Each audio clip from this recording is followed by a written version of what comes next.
খেলা তো শুরু হয়ে গেছে না? খেলা মুবারক, খেলা কেন? রমজান মুবারক, রমজান আসছে, বরকতের মাস। অনেকেই দেখতেছি 1 মাস 1.5 মাস খেলার মাস, বরকতের মাস। নাউজুবিল্লাহ। একজনের দেখলাম, আমি বলি যে পাগল, এদেরকে পাগল বললে আবার বলবে হুজুর পাগল বলছে। কিন্তু দেখবেন টিভির মধ্যেই বলে, সংবাদের মধ্যেই বলে, শুরু হলো ফুটবল উন্মাদনা। তো উন্মাদনা মানে কি? পাগলামি। উন্মাদনা মানে কি? তাহলে উন্মাদ মানে কি? পাগল। যে উন্মাদনা করে সে উন্মাদ। উন্মাদ মানে হলো পাগল। আমি যদি বলি পাগল, তাহলে হুজুররা খালি কি করে? বিরুদ্ধে করে। শুরু হয়েছে ফুটবল উন্মাদনা। কেমন উন্মাদনা? দেখলাম খবরের মধ্যে একজন 2 মাসের জন্য পরিবারের সাথে চুক্তি করছে, তোমরা কেউ আমার ঘরে ঢুকবা না। বউ বাচ্চা সবাই রে বলে দিছে, এই 2 মাস আমি কি করব? ফুটবল খেলা এনজয় করব। ঘরের ভিতরে দেয়াল পুরা একেবারে যেই দেশে সাপোর্ট করে ওই দেশের পতাকা বানাইছে, রং করছে, আবার ঘরের মধ্যে পোস্টার লাগাইছে, ছবি লাগাইছে, যা মনে চায় লাগায়া এরপরে বলতেছে কি, আমি 2 মাসের জন্য আমার স্ত্রী সন্তানকে বলে দিছি এই 2 মাস আমাকে একা একা ফুটবল এনজয় করতে দিব। আরেকজন একটা দেখলাম কত শতক জমি বিক্রি করে জার্মানির পতাকা বানাইছে। কত 30 শতক। দেখা আপনারাও জানেন, দেখা যায় খবর আছে। 30 শতক জমি বিক্রি করে জার্মানির পতাকা বানাইছে। একজনে বিবির স্ত্রীর নামে কিস্তি উঠাইছে 57,000 না 70,000 টাকা। 70,000 টাকা কিস্তি উঠে আসে আর্জেন্টিনার পতাকা আঁকাইছে। চিন্তা করে দেখেন তো, সে কিস্তি উঠায়া সে কি করতেছে? সে আর্জেন্টিনার পতাকা বানাইছে। আরেকজনে দেখলাম বাড়ি করছে, বাড়ির আগা থেকে গোড়া পর্যন্ত পুরা একবারে ব্রাজিলের পতাকা বানাইছে। এখন বলবেন হুজুর এটি কি ওয়াজের বিষয়? ভাই এটি তো আমরা বলতে চাই না, কিন্তু আমি ইমানদার, আমি নামাজের বয়ান আজকে কেন করলাম যে দেখেন একটা খেলার গুরুত্ব কত বেশি। অথচ এই বেগমগঞ্জ এলাকাতে ঘুরে দেখেন, বাড়িওয়ালারা রাগ করেন না আমার কথা, যারা নিজেদের বাড়িতে থাকেন, আল্লাহ তৌফিক দিছে, আল্লাহ তাআলা বাড়িওয়ালা বানাইছে, জমি এটা তো আল্লাহর দান। এত সুন্দর করে কেউ 1000 স্কোয়ার ফিটের, কারো 1500 স্কোয়ার ফিটের, কারো আরো বেশি। দেখা গেছে ঘরের মধ্যে 6টা রুম, 5টা রুম, 3টা রুম বানায়া রাখছে।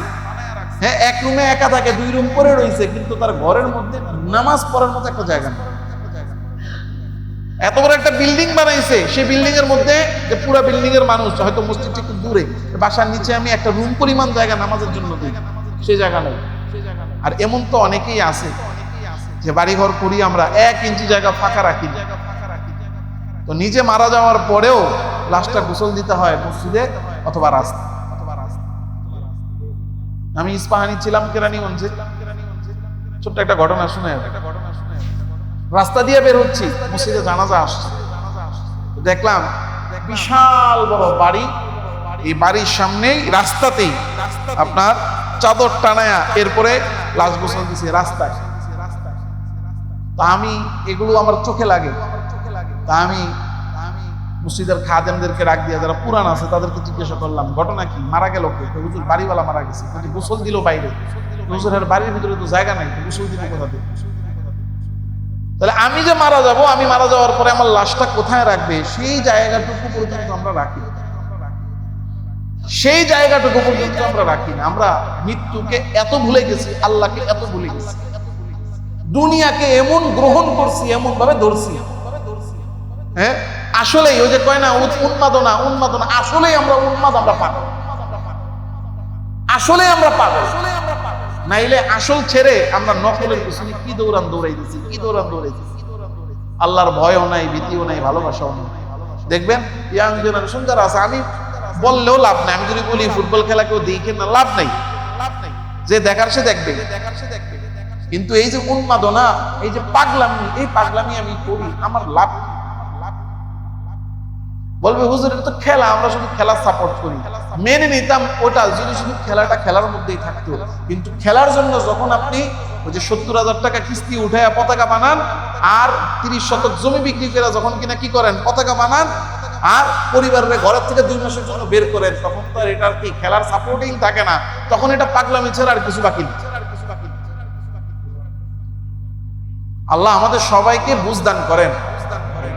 অথচ আল্লাহ রাসূল সাল্লাল্লাহু আলাইহি সাল্লাম আমাকে আপনাকে সুস্পষ্টভাবে বলছেন, আম্মাজান আয়েশা রাদিয়াল্লাহু তাআলা আনহা থেকে বর্ণিত, নবীজি বলেছেন, রাকাতাল ফজরি খায়রুম মিনাদ দুনিয়া ওয়া মা ফিহা, ফজরের 2 রাকাত নামাজ দুনিয়ার ভিতরে যা আছে এবং দুনিয়া থেকেও আল্লাহর কাছে বেশি উত্তম। কিন্তু এই ফজরের জন্য ঘুম পরিত্যাগ করতে পারি না। কিন্তু দেখবেন ফুটবল খেলার জন্য একটাও ঘুমাবে না। কি ঘুমাবেই না, ঘুমাইলেও 3টা 4টা 5টা অ্যালার্ম দিবে। এমন বহু আছে, এখন তো সোশ্যাল মিডিয়ার যুগ, কে কি করে না করে সব দেখা যায়। কতজন লেখে যে রাত্রে দেখলাম প্রথমটা, এরপরে দেখলাম দ্বিতীয়টা, ঘুমাইতে আর পারি নাই, একবারে গিয়া কি নির্ঘুম অবস্থায় গিয়ে অফিসে গেছি। কি এমন হয় না? আছে না? তো এগুলো তো ইমানদারের কাজ না।